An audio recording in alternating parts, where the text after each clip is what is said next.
Ko e lotu whakaaho ki a whakaloto lahi mo a whakatua melie me he wholofola. Ka veinga pule anga o e otua. Potu wholofola ula kolinto vai whaves wanoa. He koe pule anga o e otua o kui kai ke tuu i he lau ka i he iwi. E meni ki tau lotu. Otua mafi. Tā ko e kumau ai pule anga o e otua.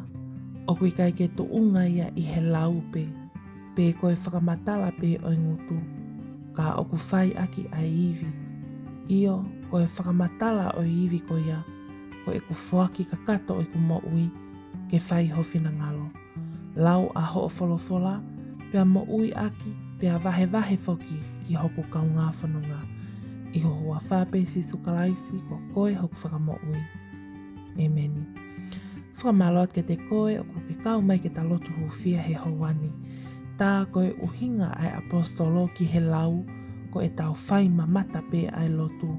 Whakamatala pe pea whai pe koe sio ai kau ngā whanonga, ka oku ikai, ke uho, ai mea oku tau lau, i e tau mo'ui.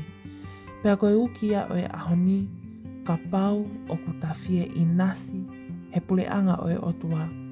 Kua pau ki ta whai tō iwi, pea osi kia velenga, e ta tauhi ho ta wāmai eiki. Io, lotu mauai peki eiki, te kaki ki ai si o ngāhi fie mao. Whakawhi e lau maria maani o ni ke nofo ia ho o mo'ui. Pea tene whakaiwi a koe, ke whai hono whina ngalo. Don't forget to subscribe for daily prayers of hope and encouragement from the Bible. Have a wonderful and blessed day. Thank you and God bless.